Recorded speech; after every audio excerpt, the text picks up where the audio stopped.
துடிக்குது மனசு. உங்க கணவர் இப்ப என்ன கேட்கணும்னு நினைக்கிறீங்க? இப்ப என்னன்னா, இப்ப இருக்கிற வீட்டுல ஒரு காமன்ல ஒரு பொண்ணு இருக்குது. அது நான் வேலைக்கு போயிட்டேன். நீங்க வேலைக்கு போயிட்டு நான் வேலைக்கு போயிட்டு இருக்கிறேன். சரி. இப்ப காலையில போனா 7 மணி தான் வருவேன். அது குடுத்தன வந்த புதுசு எனக்கு தெரியாது. குழந்தைங்கள அவளுக்கு வீட்டுக்காரு கிடையாது. 2 பசங்களையும் இங்க கொண்டாந்து விட்டுட்டு போகுது. அதோட எங்க பையன்கிட்ட நல்ல ஃப்ரெண்டா பழகுது. ஆனா அதுக்கு இவங்களுக்கு என்ன தொடர்புன்னு எனக்கு தெரியாது. ஆனா நைட்டு இவங்க கதை திறக்கிற மாதிரியே இருக்குது, மூடுற மாதிரி இருக்குது. எனக்கு சத்தம், அதனால தூக்கமே இல்லை. இப்ப 3 மாசமா எனக்கு அதுதான் பிரச்சனையா இருக்குது. இப்ப கடந்த 3 மாசமா இந்த மாதிரி ஒரு இமேஜின் பண்றீங்களா, கற்பனை செய்றீங்களா? அது என்னன்றது எனக்கு தெரியல. உங்களுக்கு சத்தம் கேக்குதுன்னா ஏஞ்சி பார்க்க வேண்டியதுதானே, லைட்டை போட்டு. ஏந்திரிச்சு பார்க்கும்போது இவரு இருக்கிறாரு. சரி. ஆனா நைட்டு எந்திரிச்சு போற மாதிரி ஒரு யார் எழுந்து போற மாதிரி? இவரு வீட்டை விட்டு வெளியில எழுந்து போற மாதிரி உங்களுக்கு தோணுதா? அதனாலதான் சரி இவங்களே கேட்டேன் நானு, ஏன் இந்த மாதிரி இருக்குது என்ன அப்படின்னு சொல்லிட்டு கேட்டாங்க. நான் அப்படியே கிடையாது சத்தியம் பண்றாங்க. எந்த ஒரு ரெக்கார்டுமே இப்ப அந்த ஃபர்ஸ்ட் பிரச்சனைக்கு பிறகு எந்த ஒரு ரெக்கார்டுமே இவங்க கையில நான் குடுக்கல. வீட்டு பத்திரத்தை நீ குடுக்கலன்னா தலையில நான் அம்மிகளை போட்டுருவேன்னு சொல்லி சொன்னாங்க இவங்க. அந்த அன்னைக்கு நம்ம உயிரை மிஞ்சி அந்த ரெக்கார்டு என்னத்துக்குன்னு சொல்லி இந்த ரெக்கார்டை நான் கொடுத்துட்டேன். கொடுத்து வீடையும் வித்துட்டேன். வித்துட்டு 1,40,000 வித்தோம். மீதி 1 லட்ச ரூபாய் வாங்கி எல்லா கடனையும் கொடுத்துட்டோம். மீதி 40,000 இருந்தது. எங்க பையனுக்கு 1000 சொல்லி அன்னைக்கு போய் 5,000 கேட்க போனா, உங்க மாமியாரும் உங்க வீட்டுக்காரும் உங்ககிட்ட பணமே கொடுக்காதுன்னு சொல்லிட்டாங்க அந்த ஆளு. யாரு? நாங்க வீடு வித்தமே அந்த ஆளு. பணம் அவர்கிட்ட இருந்தது? அவர்கிட்ட இருக்கு 40,000 பேலன்ஸ். சரி. அதுல நான் போய் எங்க பையனுக்கு திவசம் கொண்டாடணும் ஃபர்ஸ்ட் வருஷம் அப்படின்னு சொல்லி கேட்டாங்க. உங்க மாமியார் உங்க வீட்டுக்காரும் கொடுக்க கூடாதுன்னு சொல்லிட்டாங்க. உங்க கையில எந்த பணத்தையும் உங்க கையில, என் கையில கொடுக்க கூடாதுன்னு சொல்லிட்டாங்க. நீங்களும் உங்க அம்மா அப்படி சொன்னீங்களா? கிடையாது. சரி, இப்ப நீங்க வேலை இல்லாம வீட்டுல இருக்கீங்க இல்லையா? இந்த பிரச்சனைனாலதான் அவருக்கு வேலையே போயிடுச்சுன்றாரு.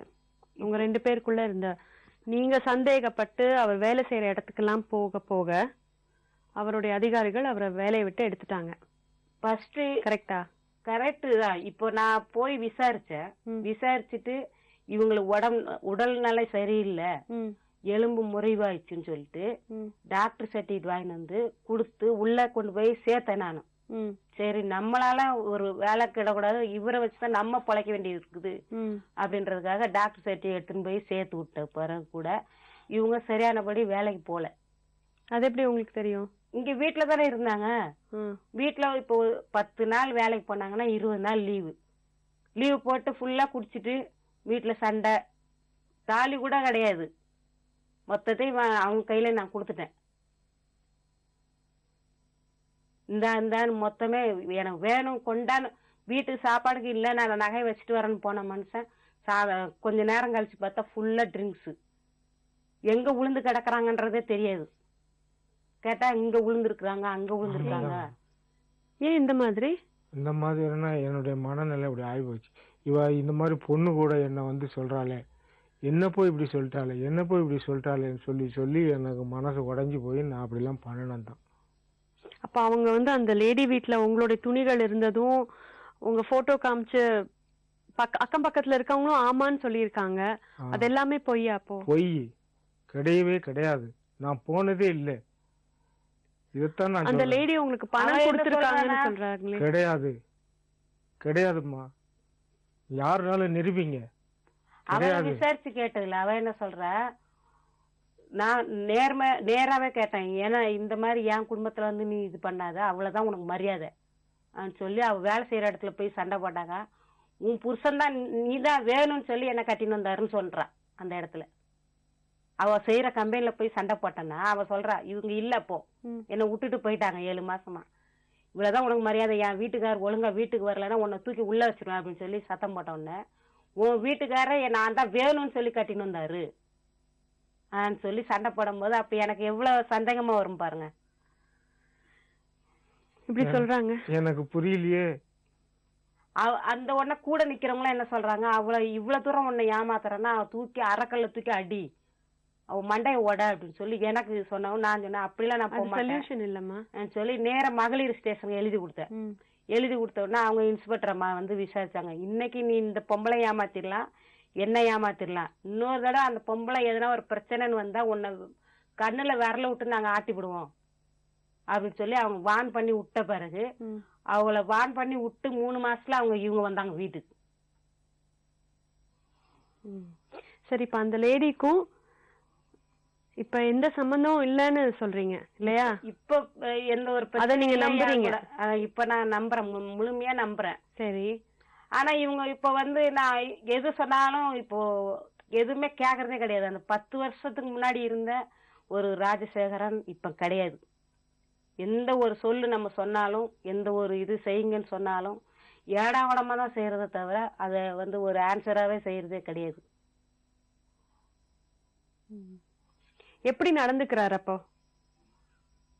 எப்படி நடந்துக்கிறாரு? ஏடா கூடமா செய்யறாருன்னா அதான் நம்ம சொல்றத இது செய்யுங்க, அப்படி செய்யுங்க, இப்படி இருங்க அப்படின்னா நீ என்ன சொல்றது நான் என்ன கேக்குறதுன்ற நிலைமைக்கு அந்த மாதிரி வந்துட்டு ஏங்க சொல்லுங்க, நீங்க என்ன சொல்றீங்க?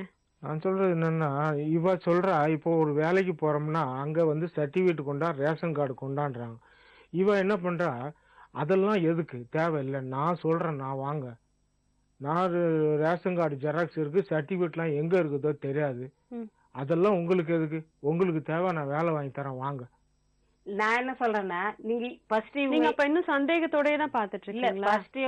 அவருடைய சர்டிபிகேட்ஸ் தானே அவருக்கு, அவருடைய சர்டிபிகேட் தான். இப்ப ரெக்கார்ட் எல்லாம் வாங்கி இவர் வந்து ஃபர்ஸ்ட் பண்ணிட்டு நான் ஃபுல்லா ட்ரிங்க்ஸ் சாப்பிட்டு நான் இங்க ஒரு வேலையா தான் வந்திருக்கேன்னு சொல்லிட்டு மிரட்டிட்டு இருக்கும். நான் என்ன பண்ணேன், அந்த ரெக்கார்டெல்லாம் எடுத்து போய் எங்க மாமா வீட்டுல குடுத்துட்டேன். மாதிரி வீட்டு பத்திரம் போன மாதிரி இதுவும் போயிடுச்சுன்னா நம்மளுக்கு எந்த ஒரு இதுவுமே இல்லையே. இப்போ இவரு கொஞ்ச நாள் ஆடலாம், கடைசியில நம்ம கிட்டதானே வந்து நிக்கணும், நம்ம தானே அவங்களுக்கு பாக்கணும் ஆன்ற அந்த ஒரு இதுக்காக நான் ரெக்கார்டெல்லாம் எடுத்துன்னு போயிட்டேன். இப்ப என் கையில எந்த ஒரு அத்தாச்சி கிடையாது. ஜெராக்ஸ் மட்டும் எங்க பையனுக்கு ஜாதி சான்றிதழ் வேணும்னு சொல்லவும் ஜெராக்ஸ் மட்டும் கொடுத்தாங்க. அது கூட நான் என்ன சொன்னேன், எங்க ஞாயிற்றுக்கிழமை அன்னைக்கு ரெக்கார்ட மாமா கிட்ட கேட்டு நான் வாங்கி வந்து கொடுக்குறேன், இல்ல உங்க கூட நான் வந்து உங்களை வேலையில சேர்த்து விடுறேன், நான் வர்றதுல என்ன உங்களுக்கு தப்பு, கொண்டு போய் இந்த மாதிரி ரெக்கார்டெல்லாம் நான் இருக்குது சொல்லி எல்லா அத்தாச்சியும் எடுத்து வந்து நான் காட்டி உங்களை வேலையில சேர்த்து விடுறேன். அப்படின்னா நீ வர வேண்டாம், என்ன நம்பலன்னா நீ வர தேவையில்ல. இல்ல அது சரியான முறை இல்ல இல்லையம்மா அப்படின்ட்டு. ஒரு ஒரு வளர்ந்த ஆம்பளை, அவர் ஒரு அடல்ட், அவரோட நீங்க குழந்தைய ஸ்கூலுக்கு கூட்டிட்டு போற மாதிரி நீங்க கூட்டிட்டு போக முடியாதுல்ல. இப்ப அவர் இருக்கிற இப்ப வந்து அந்த மாதிரி இருக்குது. அவர் வந்து இப்ப அவர் ஆக்கப்பட்டிருக்காருன்னு கூட சொல்லலாம் இல்லையா? அந்த சூழ்நிலைக்கு அவர் தள்ளப்பட்டிருக்காருன்னு கூட சொல்லலாம். சரிங்களா? இப்ப நீங்க முடிவா என்ன சொல்ல வர்றீங்க? அதான் அவர் சொன்னாரு, திங்கட்கிழமை நீயே வந்து என்ன வேலையில சேர்த்து விட்டுரு, கூட வா. சரி நான் ஒத்துக்கிட்டேன். ஆனாலும் எனக்கு பயமா இருக்கு, நீங்க வந்து ரெக்கார்டெல்லாம் குடுன்னு சொல்லி அந்த வீட்டு ரெக்கார்டை புடுங்கின மாதிரி புடுங்கிட்டு போயிட்டீங்கன்னா நான் என்ன பண்றது அப்படின்னு சொன்னாங்க. நீ வா, நான் அப்படிலாம் செய்ய மாட்டேன் சொல்லிட்டு இருந்தாங்க காலையில, இன்னைக்கு காலையில. சரி நான் வரேன் திங்கக்கிழமை அன்னைக்கு, அப்படி ரெக்கார்ட்லாம் தேவைன்னா நான் எடுத்துட்டே வரேன், வந்து வேலையில சேர்த்து விட்டு நான் போறேன் என் வேலைக்கு அப்படின்னு சொல்லியிருக்கிறேன். அதுக்கு என்ன பண்ணுவாங்கன்னு தெரியல எனக்கு. நீங்க நிகழ்ச்சிக்கு நீங்க வந்திருக்கீங்க, என்ன சொல்ல விரும்புறீங்க? அது மனசுல இருக்க சந்தேகத்தை விளக்குங்க. நான் அப்படிப்பட்ட ஆள் கிடையாது. என்ன, நம்ம 2 பேரும் எப்படியோ வாழ்ந்துட்டோம், நம்ம தலைவிதியோ அது. என்னை விட எனக்கு இப்படி ஒரு சூழ்நிலைன்னா உனக்கு இப்படி சந்தேகப்பட்டு தான் வாழணும்னு உன் தலைவிதி இருக்குதோ என்னமோ, அது ஆண்டவன் செயல். அதை விட்டு தள்ளு. இந்த புள்ளைய பாரு, அந்த புள்ள தினந்தனா அழுகுறான். இருந்த ஒரு புள்ள தான் இறந்து போச்சு, இந்த ஒரு புள்ளையவாது நம்ம கருத்தா வளர்க்கணும். அதுதான் என்னுடைய குறை. இது சந்தேக புத்தியை நீக்க சொல்லுங்க. எந்த பொம்பளை சவகாசமும் வச்சுக்க வேணாம்னு சொல்லுங்க. ஏன்னா அதை ஜீரணிக்கிற சக்தி உனக்கு இல்லை. அதனால அதை நிவர்த்தி விடுங்க. பக்கத்து வீடு பக்கத்து அவங்களே சகவாசம் வச்சுக்க கூடாது, யாருக்கூடயும் ஃப்ரெண்ட்ஷிப் வச்சுக்க கூடாதுன்னு சொல்றீங்களா? வச்சுக்கிட்டு அதையே என்ன மாத்திரல, அதுதானே பிரச்சனையா இருக்கு. நீ வச்சுக்கோ, ஆனா என்னையும் அதுல சேர்த்து விட்டுறேன். இப்ப என்ன சொல்றாங்கன்னா, நான் இப்ப உங்ககிட்ட பேசுறேன், சரியா? ஃபர்ஸ்ட் நீங்க சொல்லுங்க, அவர் சொல்றது கரெக்டா? இல்ல அவர் சொல்றது தப்பு தானே. இப்போ நான் வந்து ஃப்ரெண்டா பேசுறேன், அவ கூட நீ போய் இருந்துக்கோன்னா நான் சொல்ல முடியும்? சொல்லுங்க. அவர் அன்னைக்கு சொல்ற சண்டையில கூட என்ன சொல்றாரு, நானா போனா வழியா நீ தானே எல்லாத்தையும் கூப்பிட்டு வச்சுக்கிட்டேன்னாக்கா, அப்போ இதுல எவ்வளவு இது பண்ண வேண்டியது இருக்குது. நம்ம நான் பேசுறேன் இப்போ ஒரு காமன்ல நம்ம இருக்கிறோம், ஏங்க என்னங்கன்னு பேசுறோம் செய்யறோம். அதுக்காக அவ கூட போய் நீ இருந்துக்கன்னு நான் சொல்லுவேனா? நீதான் கூப்பிட்டு பேசின, நீதான் கூப்பிட்டு பேசின, நீதான் இதனாலதான் வந்தாக்கா அது எவ்வளவு பேர். இப்ப கம்பெனில 350 பேர்கிட்ட நான் பேசுறேன், எல்லாமே லேடிஸ் தான். ஆனா அத்தனை பேர் கூட போய் நீ இருன்னு நம்ம சொல்ல முடியுமா? அவங்க அவங்களோட ஃப்ரெண்ட்ஷிப் அது வரைக்கும் தான் இருக்கு, அந்த ரிலேஷன்ஷிப் இல்லைங்களா? அக்கம் பக்கத்துல இருக்கவங்க பேசிட்டு தானே இருப்பாங்க. நீங்க அதை வந்து சொல்ல முடியும். நீங்க வந்து இப்போ நான் அந்த மாதிரி ஒரு சூழ்நிலையிலும் அந்த பண்ணவே இல்லை, அப்படி நடந்துக்கவே இல்லை அப்படின்றது உண்மையானால் அவங்களோட ஃப்ரெண்ட்ஷிப் யார் எத்தனை பேர் கூட வேணா அவங்க பேசட்டும் பழகட்டும். சரி சரிங்களா? நீங்க எதுக்கு அதை ரெஸ்ட்ரிக்ட் பண்றீங்க? என்ன ராத்திரியும் பகலும் என்ன திட்டால, நான் நீ போனீங்க நீ போன 2 மணிக்கு என்ன வேலை 3 மணிக்கு என்ன வேலைன்னு திட்டுற, அங்கேயும் சண்டை போடுறான் அந்த பொம்பளை கிட்டயும். இப்ப அந்த பொம்பளை எப்படின்னா, இப்ப இவங்க வர்றாங்க, இப்ப உள்ளே இருக்கிறாங்க, நாங்க கதவை பூட்டின வீடு பூட்டினதுதான். இப்ப ஏந்திரிச்சு இப்ப இவங்க லீவு டைம்னா அவளும் லீவு போட்டுடுறா. இப்ப இவங்க வீட்டுல இருக்கிறாங்க அப்படின்னா சண்டையில நானும் பாக்குறேன். இவங்க வெளியே வர்றாங்கன்னா கரெக்டா வாசப்படியில உட்காந்துட்டு இப்படி இவங்களை வாட்ச் பண்றது.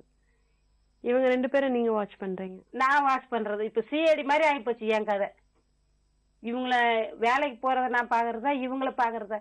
3 மாசமா முழுசா சொல்றேன், 3 மாசமா நான் தூங்கி 3 மாசம் ஆகுது. இவர்களின் வாழ்க்கை சீர்பட உளவியல் நிபுணரின் ஆலோசனை என்ன? நாளை காண்போம்.